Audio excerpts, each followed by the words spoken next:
here today and we're missing you and you're watching us remotely, feel free to drop us a note in the comment section. Let us know where you're watching us from.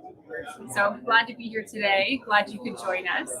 So if you've missed any of our past live events, you may not know this, but SGS is deeply connected to a number of industry stakeholders, including regulators, working groups, and we love sharing the knowledge that we have from the environmental community with our clients and our colleagues. So thanks for joining us here today. If you wanted to catch any of our past live events where we've shared some of this information as well, feel free to follow us on social media, follow us on LinkedIn. If you're looking for any of our pre-recorded events and can't find them, drop us a note and let us know. The reason why we're here today is a lot of the Canadian marketplace is looking to navigate methods and regulations when it comes to PFAS, since it's becoming more regulated and certainly more of a talking point here in Canada. So we've asked you, our clients, over the past couple of weeks, what burning questions do you have on PFAS? And so I'm here with my friend and colleague, Dr. Bara Chandramoli, at the conference here to answer some of those questions for you live. If you're here and you have some questions, I think we can take probably some live questions at the end, but I've got a few from our clients that we're going to talk about here as well. If you haven't met Bara before, he's our North American Director of Products here, and thanks for joining us here today. Oh, it's a pleasure, Sarah. Always nice to see you. Nice.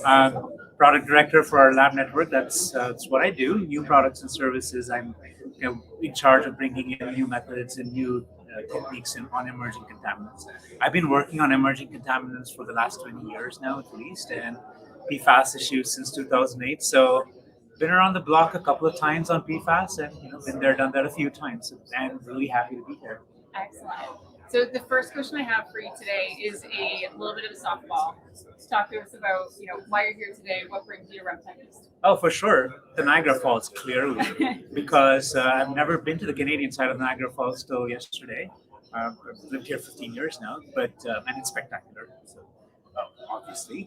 But more seriously, RemTech is a fantastic conference bringing together people from many different fields on remediation, regulation, site characterization, you name it, everyone's here. And there's a couple of PFAS sessions here as well, because PFAS is becoming a fast-moving issue on the Canadian side of the North American border as well. So lots of action in the US, but Canada's starting to take some action as well. Recent Health Canada guidance came out on drinking water regulation for PFAS, and those comments closed a couple of months back.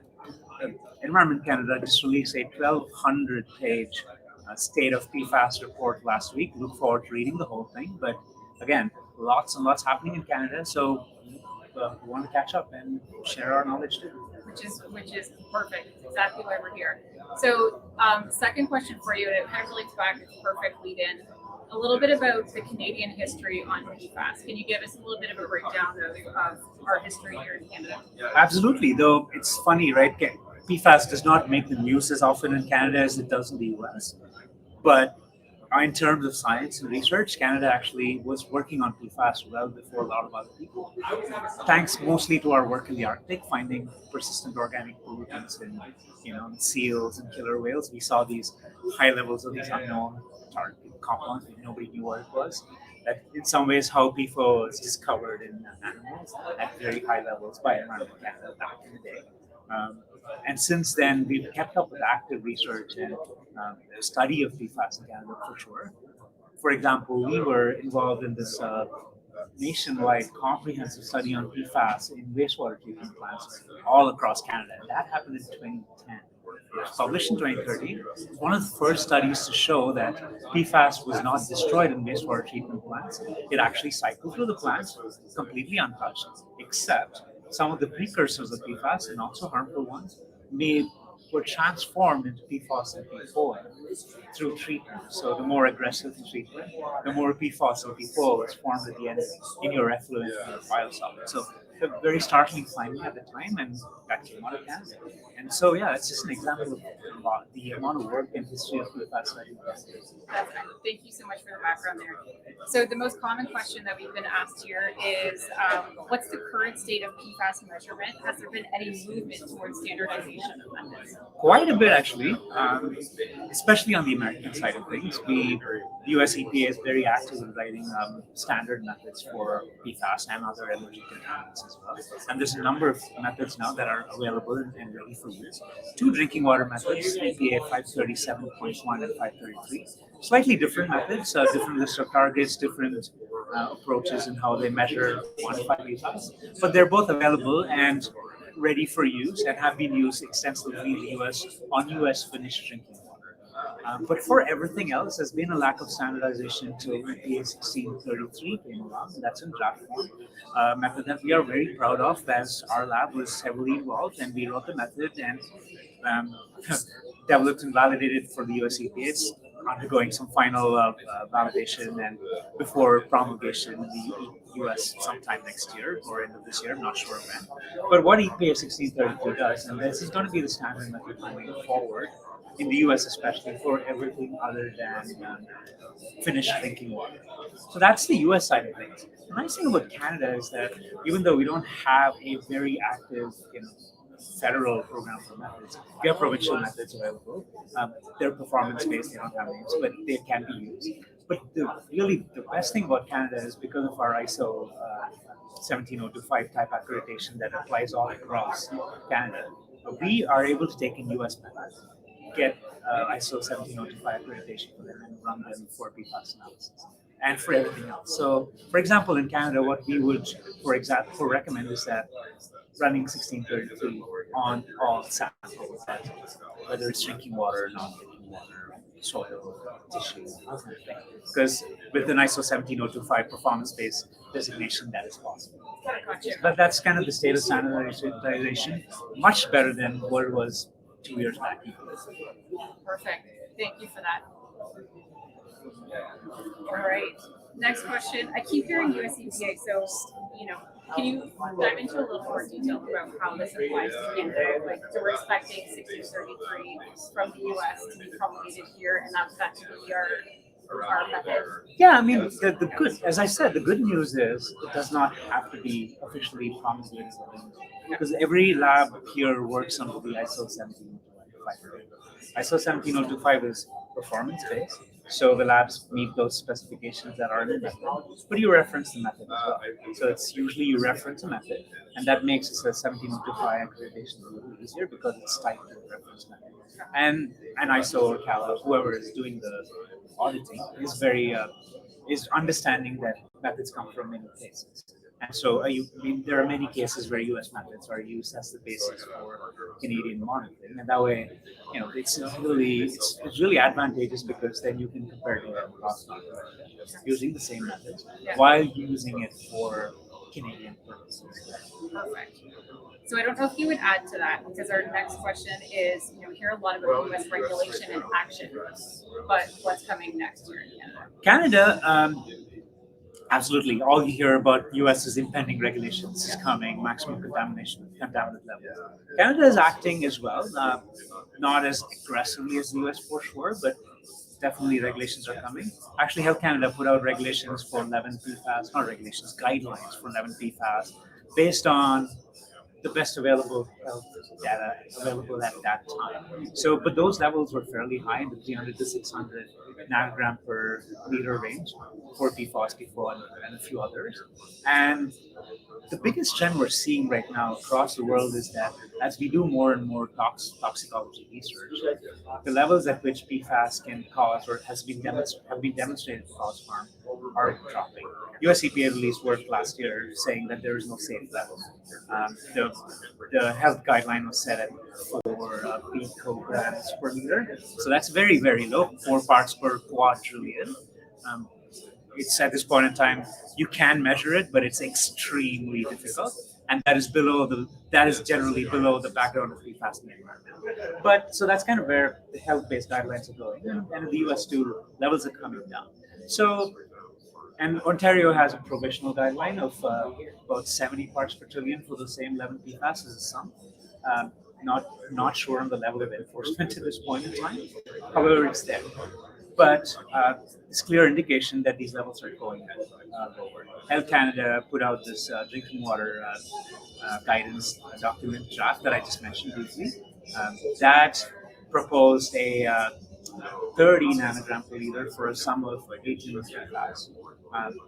Did not specify which 18 PFAS, so we have some questions and comments on that. But however, that the number 30 is what I want people to pay attention to, because it's much lower than the 376 milligrams that we're talking about. They're getting down into like Absolutely. So we're getting down into the low nanograms per liter, definitely across US states, and then into Canada as well. And provinces are going to follow in that same direction. So that's where the trend is going. Canada set some limits, guidelines, I would say limits, guidelines back in the day, and we're looking to revise them quite a bit more now. Perfect. Thank you. All right. Next question. Where does PFAS stand currently in environmental site assessment guidelines phase 1? Boy, that is depends on who you ask, really, and which country and jurisdiction. So take my words with a little bit of guidance and pinch of salt. The ASTM Phase 1 guidance, which drives a lot of phase ones, came out, I believe it was finalized earlier this year, and it did not mention PFAS as a specific regulated contaminant or site. However, because PFAS was not deemed hazardous in the US at that time, the hazardous designation in the US is coming fairly soon, probably by the end of the year. But it mentioned PFAS specifically as a non-scope consideration, meaning that if you think or if you suspect there might be a history of PFAS at the site, we're not telling you to do this, but think about it, because think about it. That's where the ASTM left it at, because without that hazardous designation, you can't go further. So that leaves us in a little bit of gray area at the moment, because there is nothing saying you have to do something, but also, given the health concerns at fairly low levels, and the history of liability of PFAS in the US, especially the last 5 years, multi-billion-dollar losses that have been settled. Obviously, some people will be more cautious than others right now, and then depending on the site, will start doing it. However, as regulation progresses and it gets into more regulation in Ontario, and BC actually has some guideline regulations at the moment on PFAS as well. But in Ontario, it's still not great. In other provinces, definitely not. But as we move forward toward regulation, clearly, this is going to be coming in the next year.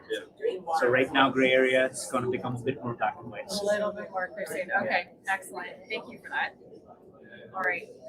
How will the standards be determined by the MECP? Since there's so many PFAS and PFOA, will it be similar to dioxins and furans, identifying a dozen of them and creating a mathematical graph cube, or will it be a concentration of selective representation?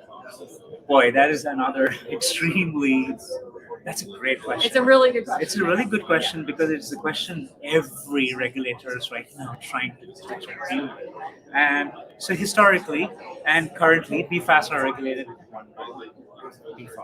PFOA. You do the toxicology studies, you get a safe level, you regulate it. Move on to the next PFAS. 7,000 plus PFAS and counting. You cannot do that. It will take you forever.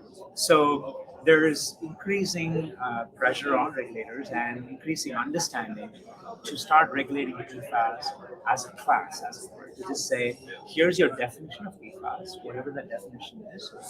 We will regulate all PFAS the same way, regardless of the toxicity or known toxicology of individuals. So both of these approaches are happening, I would say, in parallel at the moment. So definitely standards for specific PFAS are known and high toxicity, but also this notion of PFAS as a class. And really interesting, I have not read this 1,200-page document from Environment Canada yet. It's very long. I might read it on the plane back, or who knows. But it mentioned in the very first page that they consider it impractical to regulate PFAS as single individual targets, and that we need to take the class-based approach. I'm paraphrasing, that's not the exact words they use. However, that's really what it entails. So it's interesting to see, especially Environment Canada and Government of Canada, come out on page 1 to state it that boldly that we intend to regulate PFAS as a class. So, the short answer is both, really. It will be both. Simultaneously. Yeah, absolutely. All right. I heard the MECP might be rolling out Ontario guidelines this year. Do we have an expected timeframe? No, I'm unfortunately not the right person to ask. Contact your local MECP office or your local, yeah, politician representative. So, but we don't know. I think there's a lot of pressure to get these things out quickly because of how high profile the PFAS issue is. But again, things take time. For sure. Okay. Is there currently any technology that has successfully remediated PFAS? Oh, great question. And it's $1 billion plus question because remediation of PFAS, especially, is expected to be $1 billion plus industry. Um, Actually, lots of good talks at our session, the PFAS session later today in the afternoon. There's, I think, 4 or 5 remediation focused talks. But there's definitely a lot of action on remediation. First thing is getting the PFAS out of the exposure realm. So drinking water, for example, well-tested, tried standard filtration procedures using granular activated carbon or ion exchange resins. So those are the 2 main techniques for getting PFAS out of drinking water, out of landfill leachate, out of effluents. But again, that's the separation part. It's relatively now easy to separate or immobilize PFAS, whether it's in the soil or in the water. I'm saying relatively because nothing about PFAS is easy. But the hard part about PFAS is then to destroy that PFAS, so it's no longer a concern, right? So when you get all this PFAS onto your granular activated carbon, so you're left with this granular activated carbon at the end that has so much PFAS in it. What do you do with that? You have a contaminated soil, you can concentrate it, you can do things, you can foam fractionate it. Then you're left with this large amount of PFAS and a small amount of material to concentrate apart. What do you do with that? So that's where actually there's most uncertainty and most of the science at this point in time is focused on destruction on PFAS. Incineration, obviously, the first one that came up because if you burn things, they usually go away. PFAS incineration is challenging, requires temperatures of 1,000+ degrees C, and even then, this question marks around whether all the PFAS is gone or you're just making small molecules like carbon and tetrafluoride. But there's some really cool chemistry methods out there right now in pilot scale, but moving beyond pilot as well, involving supercritical water oxidation. For example, when you take water to a different temperature and pressure, and then suddenly it behaves differently, and the PFAS starts getting destroyed, and electrochemical oxidation. A few other techniques are available. It's a very promising time to be a PFAS remediation expert because there's so many interesting things. There's a lot of funding, there's a lot of science, a lot of promise. We shall see which one wins. It'll be many of them will probably all be available options depending on the circumstance, but for sure in the next 2-3 years we expect to see progress from this pilot scale, small scale to much larger scales to keep up with the regulation because you regulate at low levels, you have to clean up to low levels. You clean up to low levels, you create hazardous waste. You have to deal with it. So we have to scale. You have to scale, right? So the scaling now with remediation is the challenging part. So, but that will come, and I'm very excited to see how that unfolds. Thank you so much. That's the last question I have here, but I'll put it out to the audience. Does anybody have any questions that they want to come to us live with? We have one. Oh, awesome. Hi. How are you? Good. How are you? Okay. Hi there again. Hi. Great presentation. Thank you. Yeah, very comprehensive information. It's unfortunate that Canada has moved the needle farther on in terms of legislation and management of PFAS compared to the US, compared to Australia and New Jersey. But you're clearly working on it over here at SGS. So I wanted to ask, is SGS currently involved in any interesting scientific or interdisciplinary research projects or advocacy efforts in order to move that needle for management of PFAS here in Canada? That's a great question. Was that heard okay? Do you want me to repeat the question? Like, we're good? Okay. Sorry. Yeah, I mean, I can answer that. As typically as a laboratory, we're in the business of measurement, and especially measurement for anyone who needs unbiased, accurate, and precise data. We're very happy to do that, and we're very good at that. What that, however, entails is that we tend to stay away from advocacy efforts on regulation or public outreach on health effects or anything like that. what we do advocate on, and I'm heavily involved in that committees, is on measurement standards. So that's where we have our voice heard to say, yes, we believe PFAS can be measured to support your regulation. Here's how best to do that to achieve your measurement budget. So we try to, because we are unbiased and we have to say it. Are you familiar with the current work from the University of Waterloo? Is there an interdisciplinary project team that's going to, who's just recently launched, maybe not yet, but Vaguely, but Yeah. I don't know. Yeah. I've been given That's great. Okay, well, thank you. I intend to include this coverage on environmentjournal.ca. Thank you That's so much. perfect. Thank you so much for your question. All right, guys, that concludes our live kind of chat here this morning. Thanks so much for joining us today. Again, if you're at the conference here, come by and say hi to the team that we've got here. We're at booth number 30. If you have a question, and feel free to drop it in the comment section. Reach out to us on LinkedIn. You can find either of us on LinkedIn. Feel free to connect with us directly. Let us know how we can help, or reach out to your SGS representative and pass information along. Thank you guys all for joining. Take care. Stay safe. Thanks, everyone. Bye for Bye now. for now. Run.